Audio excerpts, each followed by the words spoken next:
What's up mga katoka? Good morning. Kamusta mga idol? Kamusta?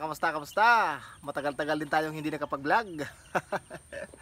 So ito mga idol, i-update ko po kayo sa mga sisiw ko. Ito na yung mga bago nating mga alagaan ngayon. So namisa na po yung mga sisiw. Ay hindi yung mga sisiw namisa, yung bang mga inahing manok ba? Ito yung pina-incubate ko doon sa Kaskag kay Sir Neil Orkia. Shoutout sa iyo sir. At pina-incubate ng aking kaibigan si Remil Vlog. So ito na sila ngayon oh. Ang lalaki na nila. Ayan, high caliber gray, Joe Good gray yan. Ito yung yan. Teka lang. Ito. May brown, ayan, may paka brown. Malatuba yan. Ayan na, lulusog nila mga idol oh. Salamat sa Diyos. At oh. Oh, ayan oh, kumakain sila. Oh, kain kayo, kain. Oh, lobas na isa. Maamo sila oh. Oh, ito, malatuba yan mga katuka oh. Ito, high caliber gray yan. Ayan po. Oh. Tuwing gabi po, para malaman nyo kung saan ko siya nilalagay. Kasi wala akong ibang brooder po na sarado. Nasa outdoor sila. Ito. Ayan po. Outdoor itong ating tangkal or tahanan ng mga manok. Kaya expose sila sa ulan, expose din sa hangin. Kaya ginagawa ko mga idol paggabi, dito ko sila nilalagay sa box na to. Oh. Dito sila natutulog paggabi. Para unang-una sa lahat hindi sila malamigan, hindi mapasok ng mga lamok at mga langgam. Wag ka lumabas. Ayan sila oh. Ang lulusog nila mga idol oh. Salamat sa Diyos na maayos silang lumaki. Yan lang naman talaga yung ating hangad, na mapalaki sila na malusog. Kapag ang sisiw po ay malusog, mula maliit pa sila hanggang paglaki, maganda yan gawing materyales, lalo na pag mga good station. Ito malatuba oh. Oy, kalumabas. malatuba. Oh, ang gaganda oh. Oh, hello. Oy. Oh, yan oh. Ito sweater to mga katuka, ito. Sweater. Boston sweater. Yan mga may ito. Ito may puti. Ayun oh. Yan. Sweater Boston. Assorted to mga idol yung pina-incubate ko. Kasi sabay-sabay ko silang pinalahi. So balik tayo doon sa ating update. Ito yung nilalagay ko sa ilalim ng ito, tahanan na. Hindi ko may-mention yung KUL ONGAN. Kasi sabi nila hindi daw yun maganda pakinggan ni YT. So yun mga katoka no, dito ko sila lalagay. Pagka umaga din, inaalis ko sila. Ilalabas dito, katulad dito, umaga na. Inalis ko sila sa sa box. So yun po yung aking ginagawa sa mga nagtatanong. Ayun, maambon. Dito naman mga katuka, tara, update ko kayo sa mayroon na namang bagong blessings. Good morning sa aking igsuon, Chris Nigapatan. Igsuon, salamat sa lahat ng mga tulong mo. Lalo na sa napakagandang cellphone na to. Ito yung ginagamit ko pag vlog. Salamat igsuon. So dito tayo sa breeding pen mga idol. Tara.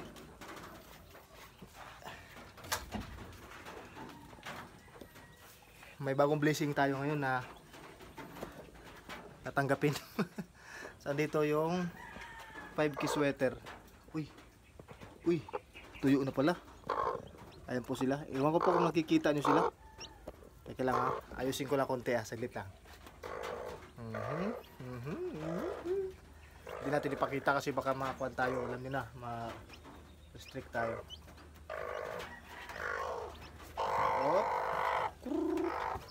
Tandahan lang ha. Meron pa pala hindi napisa mga idol oh. Oh, ayan oh. Sisiw. Ayan yung sisiw niya mga katoka oh. Ang ganda nitong inahin na to, maamo. Oh. Kita ba? Teka lang. Oh, may sisiw na. Bilangin ko lang kung ilang pirasong sisiw. 1, 2, 3 Tatlo pa pala yung napisa. Meron pa dito palabas na. Ito. May palabas dito. Oh, ito. Yung iba. Apat pala. Nandito yung isa. Sa ilalim. Ayan po. Ayan o. Apat na pirasong sisiw. Sa 5K sweater yan. Merong dark side. Meron ding light side. Na 5K sweater. Ayan, may aeroplano na naman. Nagsirin na naman. Dito tayo sa kabila. Meron pang blessings dito. Sa kabila. Andito. Yung aking malatuba, naglimlim din siya. So meron siyang pisa ngayon, mga sisiw. Tara, samahan niyo ako. Tapusin itong video, mga katoka. Huwag niyong i-skip ha. Kung may ads, huwag niyong i-skip. Pambili ng patoka ba? Oy. Oh, good morning. Wow, ito siguro marami-rami to mga idol kasi wala na akong nakikitang itlog. Try ko lang ha. Ayusin ko mo lang. Wait lang. Wait lang. Ayun, marami talaga mga katoka. Teka lang. Wow, wow, wow, wow. Ilabas ko muna si malatuba para makita niyo mga sisiw. Ayun no. Wow. Teka lang, madilim. Wow, ang cute niyo.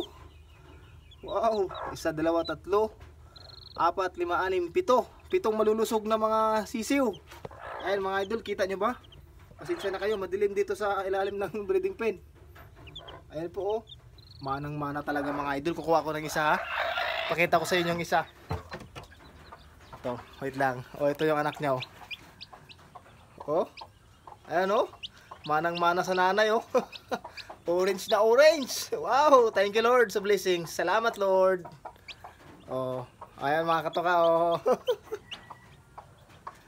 Oh, gwapo oh. Wow. Thank you Lord, thank you Lord. Balik na natin yung nanay baka magtampo. Dadahan lang. Sa pagbalik sa ganito mga idol, pagbalik, lagay mo lang dyan.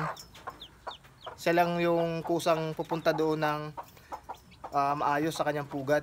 Kasi pag ilalagay mo doon, maaaring madaganan din yung mga sisiw, mapilayan. Kaya siya lang yung magtatansya kung paano niya i-handle yung kanyang pag-akyat at paglublob sa kanyang mga sisiw. Yun yung paraan para hindi siya makapagpinsala sa kanyang mga sisiw. O yun mga katoka no. Wala pa ba siya ay kumain na, awa naman no. Balikan mo yung sisiw mamaya. Yun mga katoka, na-update ko kayo sa mga blessings ngayon sa munting backyard ni Katoka Milpi Burga. Burga, napakapugi no. At bago ko tapusin tong video to, nais ko magpasalamat sa inyong lahat. Sa mga subscribers ko dito sa YouTube at siyempre sa Facebook, Milpi Katoka. Ay nako, mga idol. Thank you very much for helping me, for supporting me. Thank you very much po. 137,000 followers sa Facebook and counting pa po yan. At ang bilis po umusad ng aking Facebook account ngayon ng mga followers at ng mga views dahil po yan sa inyo. Kung wala kayo, wala ako dito. Kaya maraming salamat sa inyo mga idol. So, paano yan mga katoka? Hanggang dito muna. Shoutout po sa mga nagpapa-shoutout mga idol. At hindi pa ako nakapag lista ng mga nagpapa-shoutout po sa akin. Pero hayaan nyo, lahat na lang kayo, mabatiin ko. Magandang umaga sa inyong lahat at thank you very much. Shoutout sa inyong lahat mga idol. So next kong vlog mga katoka, doon naman sa mga natira ko na lang mga alagang manok kasi meron pong nabawa sa akin. May mga butihing buyer talaga tayo na hindi natin matanggihan. lalo na pag sila pumunta talaga dito sa manukan at merong nakursunadahan ako, hindi ako nakakatanggi mga idol. Kahit mga material, it's very hard to disregard. So paano yan mga katoka, hanggang dito na lamang. Lagi nating tandaan, ang sabong ay sports lang. Huwag tayong magpakalulong sa sugal. Don't forget to subscribe sa mga hindi pa nakasubscribe. Thank you po. God bless. Sana'y masaya ka lang. Woo! SP.